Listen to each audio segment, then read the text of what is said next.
사랑하는 아들, 딸들, 어제 하루도 잘 보냈나요? 엄마 묵상 TV의 에스더 엄마입니다. 여러분들 탕자 이야기 잘 알지요? 이 이야기는 가장 잘 알려진 거에 비해서는 그 진정한 본질적인 내용이 잘 전달되지 않는 이야기 중에 하나 같아요. 이 탕자 이야기를 듣는 청중들은요, 세리와 소위 죄인이라고 표현된 사람들 한 그룹과 그 다음에 의로운 자라고 자청하는 바리새인과 서기관들이었어요.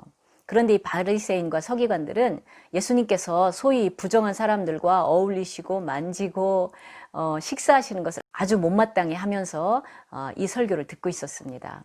자, 탕자 이야기에서 당시 관습에 비추어 보면 아버지가 돌아가신 뒤에야 유산을 얻을 수가 있었어요. 그런데 이 탕자는 조르는 거죠. 그래서 대책 없는 사랑을 가진 이 아버지가 탕자에게 재산을 나눠줍니다. 구약의 법에 따라서 한 3분의 1을 가져간 것 같아요. 그런데 먼 나라에 가서 허랑방탕하면서 그 돈을 다 써버리죠. 거기다 기근까지 들어서 이제는 먹을 게 없는 거예요.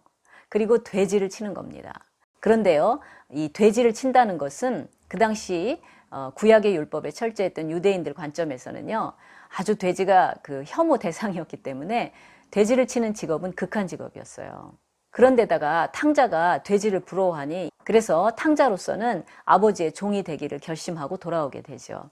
하지만 이 탕자를 매일 기다리고 있었던 아버지는 멀리에서 아들의 실루엣만 보고도 막 달려가 그 아들을 맞죠. 얼마나 몰골이 정말 볼 수도 없고 냄새가 나고 그랬겠어요. 그 당시 문화로는요, 아버지가 이렇게 점잖지 않은 행동을 하는 것은 문화에 어긋나는 것이었습니다. 하지만 이 대책 없는 사랑의 아버지는 탕자를 불러들여서 다시 아들의 권위를 회복시키시죠. 좋은 옷을 입히고 반지를 끼우고 신발을 신기고, 이것은요, 아들에 대한 회복이고 그리고 노예가 아니라는 분명한 증거를 말합니다. 또 사람들을 불러서 동네 잔치를 하면서 아들의 사회적 권위까지 회복시키셔요.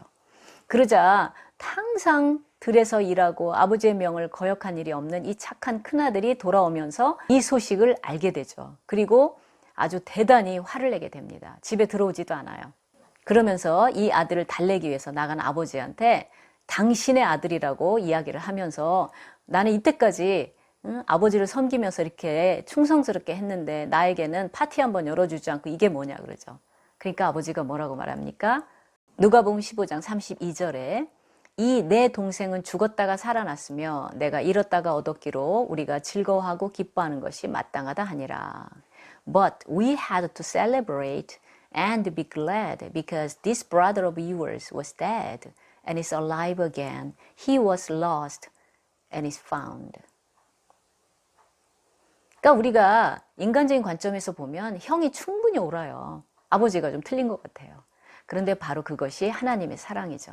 이러한 죄인을 대책 없이 사랑하시는 하나님의 태도와 죄인을 향해 정죄하면서 자신이 행하는 대로 종교적인 행위를 하지 않는다고 정죄하던 바리새인들의 태도가 대조가 되는 것입니다.